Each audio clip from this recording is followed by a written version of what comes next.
কোচকে যে ভালোভাবে কাজ করতে দেওয়া হচ্ছে না বিভিন্ন ব্যক্তির মাধ্যমে, not only a single person. আমি আবারও বলে গেলাম, কোচের পিছনে না, যে বাংলা কথায় আমরা বলি চলতি কথা, কাঠি করছে অনেক ব্যক্তি কোচের পিছনে। একদম এত পলিটিক্স ক্লাবটাকে শেষ করে দিচ্ছে, শেষ। আমাদের স্বপ্ন, আমাদের হৃদয়, আমাদের মস্তিষ্ক ধ্বংস করে দিচ্ছে, আমাদের ভালো লাগা, আমাদের বেঁচে থাকার রসদকে ধ্বংস করে দিচ্ছে এত পলিটিক্স, নোংরা জঘন্য পলিটিক্স ক্লাবটাকে শেষ করে দিচ্ছে। নমস্কার সকলকে, বেঙ্গলি স্পোর্টস ব্লগের নতুন একটা ভিডিওতে আপনাদের সকলকে ওয়েলকাম। এই মুহূর্তে বেশ কিছু গুরুত্বপূর্ণ আপডেট, গুরুত্বপূর্ণ কথা আপনাদের সাথে শেয়ার করব বলে এই ভিডিওটি আমি বানাচ্ছি। আপনারা এতক্ষণে টাইটেল এবং থাম্বনেল দেখে বুঝতে পেরে গেছেন যে আজকের এই ভিডিওটি মূলত ইস্টবেঙ্গল ক্লাবের যে বর্তমান পরিস্থিতি এবং সেই পরিস্থিতির ওপরে কিছুটা আলোকপাত করার চেষ্টা করব আজকের এই ভিডিওর মাধ্যমে। আমি অনেক দিন ধরে আপনাদের সকলের থেকে প্রচুর মেসেজ, প্রচুর কমেন্ট আমি পাচ্ছিলাম বিভিন্ন জায়গাতে যে কারেন্ট সিচুয়েশান, ইস্টবেঙ্গলের যে ম্যানেজমেন্টের কারেন্ট সিচুয়েশান, সেটা নিয়ে বিভিন্ন সময় আমি বিভিন্ন রকম কথা বলে থাকলেও বর্তমান পরিস্থিতিতে ইনভেস্টার, ক্লাব অফিসিয়ালদের মধ্যে কীরকম সম্পর্ক এবং তাদের সমীকরণটা নিয়ে অনেকে অনেক রকম প্রশ্ন আমার কাছে রাখছিলেন। আমি এই ধরনের ব্যাপারে ভিডিও বানাতে খুব একটা আগ্রহী ছিলাম না আজকের আগে অবধি, এবং এই ব্যাপারটাকে আমি এড়িয়ে যাওয়ার চেষ্টাই করছিলাম। আমি খেলাতে ফোকাস করার চেষ্টা করি সবসময় এবং সেটাই আমার পরবর্তীতেও করে থাকবো। তবে আজকের দিনে দাঁড়িয়ে বর্তমান পরিস্থিতিতে আমার মনে হয় এই ব্যাপারে যদি কথা না বলি তাহলে আমার মনে হয় ভুল হতো। সেই জন্যই আজকের এই ভিডিওটি আপনাদের জন্য। সকলে একটু সময় নিয়ে ভিডিওটি দেখবেন এবং যারা ইস্টবেঙ্গলকে ভালোবাসেন তারা তাদের ব্যক্তিগত যা মতামত থাকবে, এখানে আমি আমার মতামত আপনাদের সামনে তুলে ধরবো। আপনাদের যা মতামত থাকবে, আপনাদের মতামত কমেন্টের মাধ্যমে জানাবেন। আমি চেষ্টা করবো আপনাদের সকলের কমেন্টগুলো পড়ে সেখানে উত্তর দেওয়ার। প্রথমত কিছুক্ষণ আগে, এই সময় থেকে কিছুক্ষণ আগে, যেটা আপনারা স্ক্রিনে এই মুহূর্তে দেখতে পাচ্ছেন, যে ইস্টবেঙ্গল ক্লাবের তরফ থেকে ইস্টবেঙ্গলের যে অফিসিয়াল এক্স হ্যান্ডেল রয়েছে সেখানে একটি পোস্ট করা হয়, এটা ক্লাবের একটা স্টেটমেন্ট পোস্ট করা হয়, যেটা খুব একটা আমি বলবো নর্মাল নয়। তার কারণ হচ্ছে ক্লাবের মূলত এক্স হ্যান্ডেল বা ক্লাবের যেগুলো অফিসিয়াল হ্যান্ডেল থেকে থাকে সেইখান থেকে কিন্তু মূলত খেলার পোস্টই হয়। তবে যে পোস্টটি হয়েছে সেটা আপনাদের সামনে আমি পড়ে শোনাবো, তুলে ধরবো এবং তার মানেটা কি বোঝাতে চেয়েছে, কি পরিস্থিতি, সেটাও আমি আপনাদের সামনে বোঝানোর চেষ্টা করব। এই স্টেটমেন্টে লেখা হয়েছে, we as a club acknowledge the spirit of competition. However, we have never supported anything that is deemed a personal attack on any of the stakeholders in the ecosystem. We must all mirror the same values and continue voicing opinions in the spirit of the game and not against it. এটা এই মুহূর্তে কিছুক্ষণ আগে, ঘন্টা দুয়েক আগে ইস্টবেঙ্গল ক্লাবের যে এক্স হ্যান্ডেলে পোস্ট করা হয় এবং এইটার মাধ্যমে কিন্তু আমরা একটা জিনিস আমাদের কাছে পুরোপুরি পরিষ্কার, যে আমরা যেটা সন্দেহ প্রকাশ করছিলাম, আমরা যেটা নিয়ে চিন্তিত ছিলাম যে ইস্টবেঙ্গল ক্লাবে বর্তমান সম্পর্ক কি, ইমামির সাথে তলানিতে যাচ্ছে কি যাচ্ছে না, আমার কাছে অনেক ইনফরমেশন থাকলেও সেটি কিন্তু আমি আপনাদের সাথে শেয়ার করিনি। বাট এই ভিডিওর মাধ্যমে আমি যতটুকু বুঝতে পেরেছি বর্তমান পরিস্থিতি ইস্টবেঙ্গল ক্লাবের সাথে ইমামির খুব একটা যে ভালো জায়গায় রয়েছে সেটা বলা যাবে না, এবং দুজন ক্লাবের অফিসিয়াল এবং ইমামির ইনভেস্টাররা কিন্তু সেম পেজেও যে রয়েছে সেটাও কিন্তু বলা যাবে না এই মুহূর্তে। এবং এই যে পোস্টটি রয়েছে এটার যদি আমি ট্রান্সলেট করি বাংলাতে, এবং সেটা যদি বাংলাতে আমি আপনাদের বোঝানোর চেষ্টা করি, সেটার মাধ্যমে এটুকুই যে আমরা একটি ক্লাব হিসাবে প্রতিযোগিতাতে খেলতে চাই, একটি ক্লাব হিসাবে। এবং যাই হোক, আমরা কখনোই কিছু এমন কিছু সমর্থন করব না যেটা ইকোসিস্টেমের স্টেক হোল্ডারকে ক্ষতি করবে। স্টেক হোল্ডার কারা? যারা হচ্ছে যে দুজন তিনজন বা যে গোষ্ঠী যারা সমস্ত ডিসিশনগুলো নিয়ে থাকে। ইস্টবেঙ্গলে তো কিছু স্টেক হোল্ডার রয়েছে, যেখানে কিছু ক্লাব অফিসিয়ালরাও রয়েছে, ইমামির অফিসিয়ালরা রয়েছে, তাদের মধ্যে যে মত পার্থক্য এই মুহূর্তে, সেটা কিন্তু আজকের ইস্টবেঙ্গলের এই অফিসিয়াল এক্স হ্যান্ডেল পোস্টের মাধ্যমে কিন্তু আমরা এটুকু আমাদের কাছে পরিষ্কার। এবং আমাদের সকলের অবশ্যই মূল্যবোধের প্রতিফলন ঘটাতে হবে এবং তার সাথে খেলার সাথে থাকতে হবে। কোনো ব্যক্তিকে ইন্ডিভিজুয়ালি এখানে মার্ক করা যাবে না। এই জিনিসগুলো আমরা এর আগে দীর্ঘদিন ধরে দেখে আসছি, যে কোনো রকম কোনো প্রবলেম হলে আমরা কোচকে, আমরা কোনো ইন্ডিভিজুয়াল ব্যক্তিকে, কোনো অফিসিয়ালকে, কোনো ক্লাব কর্তাকে বা কোনো ইনভেস্টারের কর্তাকে আমরা ইন্ডিকেট করে আমরা চেষ্টা করি ব্যাপারটাকে সলভ করার। বাট এটা কিন্তু এখন অবধি আমরা সলভ করে উঠতে পারিনি। এবং এই মুহূর্তে আমি একটা জিনিস সবসময় বলেছি, যে ব্যক্তির নাম উঠছে সিটিও, যে ব্যক্তি ইস্টবেঙ্গলের প্লেয়ার রিক্রুট করতে পারেননি, কোচের সাথে সম্পর্ক ভালো নয়, কোচকে নিয়ে সবাই চিন্তায় রয়েছে, কোচ থাকবে কি থাকবে না, এগুলো নিয়ে রাত্রিবেলা যখন লাইভে আসবো আর ডিটেল আলোচনা করব কোচ এবং প্লেয়ারদেরকে নিয়ে। তবে বর্তমানে ম্যানেজমেন্টের এই যে অবস্থা, মানে ম্যানেজমেন্টের আমি বলবো প্রত্যেকের, এটা শুধুমাত্র কোনো ক্লাব অফিসিয়াল বা ইমামি অফিসিয়াল, প্রত্যেকে তারা ফেলিয়ার, তাদের পারফরমেন্স ফেলিয়ার, বছরের পর বছর তারা ফেল করছেন, ঠিক আছে। এবং ইমামি আসার পর থেকেও তারা ধারাবাহিকতার সাথে ফেল করেছেন।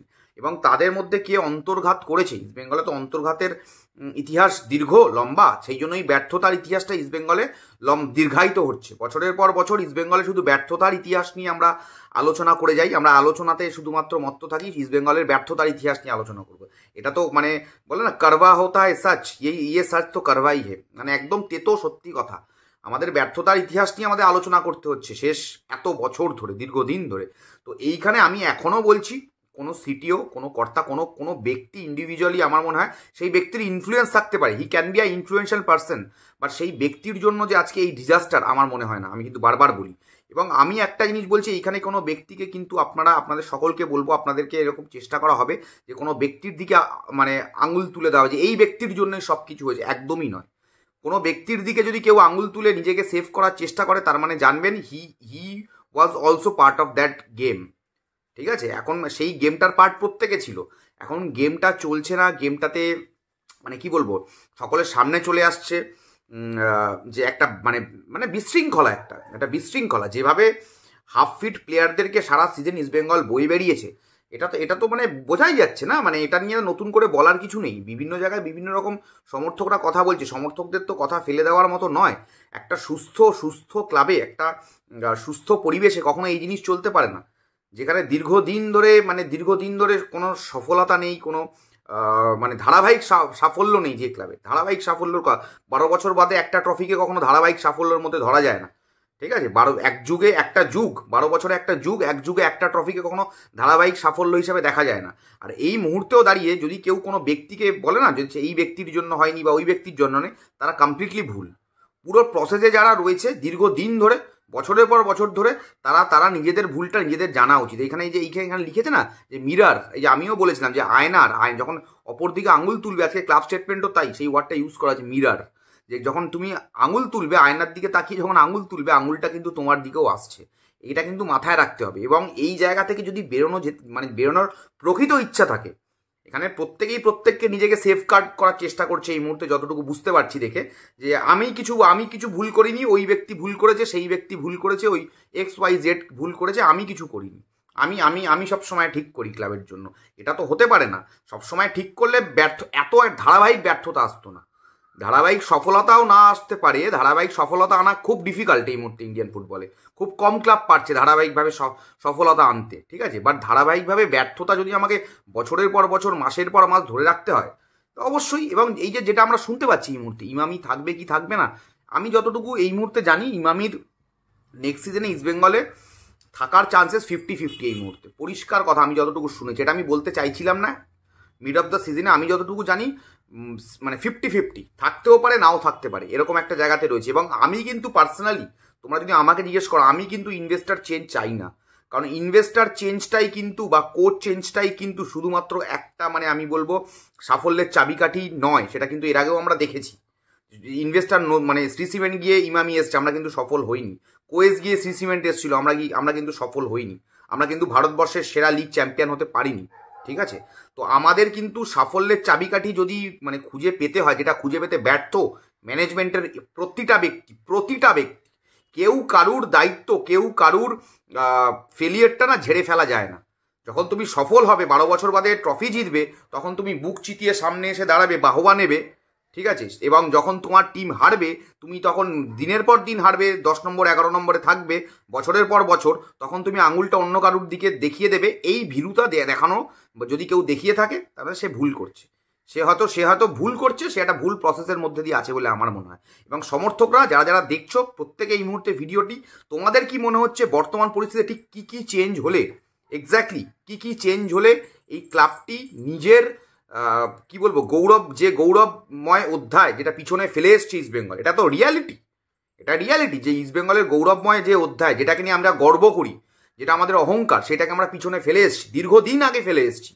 আজকে আমরা রিয়েলাইজ করছি আমরা ফেলে এসেছি দীর্ঘদিন আগে। তো সেইটাকে আমরা কিভাবে ফিরিয়ে আনতে পারি তোমরা কমেন্টের মাধ্যমে জানাও। এবং একটা জিনিস আমার এই মুহূর্তে মনে হচ্ছে এই ব্লেম গেম না খেলাটা এবারে বন্ধ করা উচিত, এবং কিছু ব্যক্তির নিজের ভুলটাকে স্বীকার করে সেইটা থেকে শিখে, যদি আমি আমার ভুলটা স্বীকার না করতে পারি না, আমি সেটা দিয়ে শিখতেও পারবো না, আমি সেটাকে ইমপ্রুভও করতে পারবো না, যেটা বারবার বছরের পর বছর আমরা দেখতে পাচ্ছি।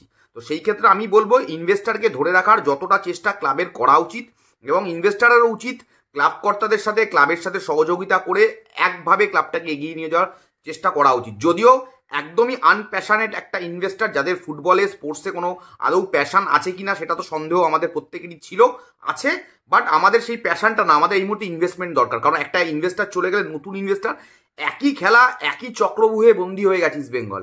এই চক্রভূহটাকে মানে ভেঙে বেরোতে হবে, ঠিক আছে? এই চক্রভূহে বন্দী হয়ে গেছে একই সার্কেল ভাই।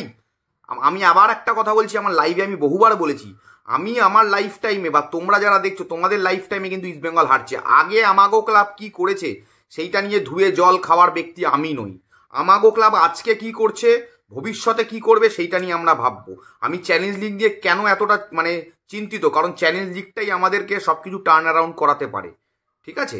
তো এই ক্ষেত্রে আমার মনে হয় পুরোপুরি এই সিস্টেমটা পুরো সিস্টেমটাই কারাপ্টেড। কোনো ইন্ডিভিজুয়াল ব্যক্তি এখানে দায়ী নয়। আর যদি কোনো ইন্ডিভিজুয়াল ব্যক্তি এই মানে এই দায়িত্বতে যারা ছিল তারা যদি মনে করে যে আমরা অন্য কারোর উপরে দায় চাপিয়ে দিয়ে নিজে দায়ভার চাপিয়ে দিলাম অন্যের উপরে, আমি ফ্রি হয়ে গেলাম, তাহলে সেই ব্যক্তি ভুল ভাবছেন।